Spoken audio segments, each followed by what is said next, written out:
Assalamualaikum warahmatullahi wabarakatuh. Hari ni kita buat preparation untuk musim kemarau ni. Kemungkinan besar kita akan kekurangan air, so kita gali sikit kawasan yang memang dah payah lah. Kawasan ni memang payah, secara semula jadi memang payah, memang tak boleh buat guna untuk tanam tanian. So alang-alang di kawasan takung air, kita takungkan terus air kat sini supaya kita ada bekalan lah untuk tengok projek kita kat sana tu untuk musim kemarau ni. Kita ada projek belah sini untuk musim kemarau ni, so harap air ni mencukupi lah. At least kita ada bekalan air untuk kita sedut, insyaAllah.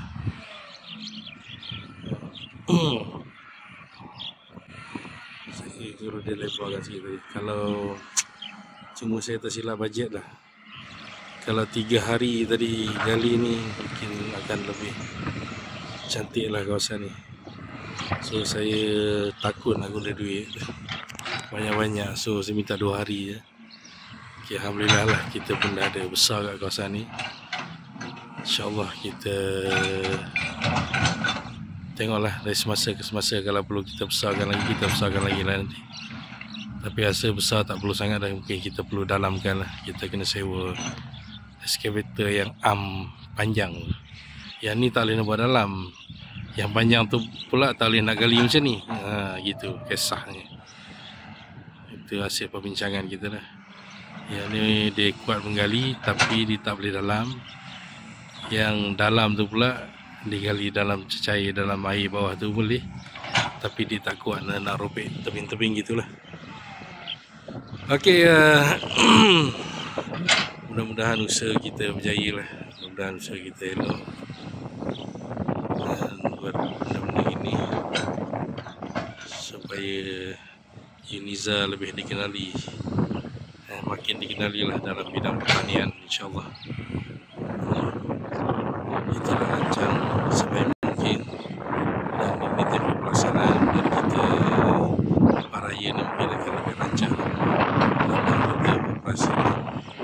So saya rasa kalau situasi macam ni, kita dah boleh cuba masukkan sangka ikan sebagai pilot project ini. Okey, itu saja untuk kali ini. Tengok Yuniza pun pokok-pokok pun baru mula nak naik tu, nampak tu. Kalau naik-naik ni, insyaAllah dalam Yuniza ni makin redup dan dia makin cantik lah. Okay, projek kita ada projek kat sana. Lepas tu kat sini banyak gelasau lagi, kita akan bina lagi greenhouse kat sini. Dan belakang tu adalah tapak. Nanti kita tunjuk video-video lain ni. Kita gerak daripada belakang sana, kita tengok nanti.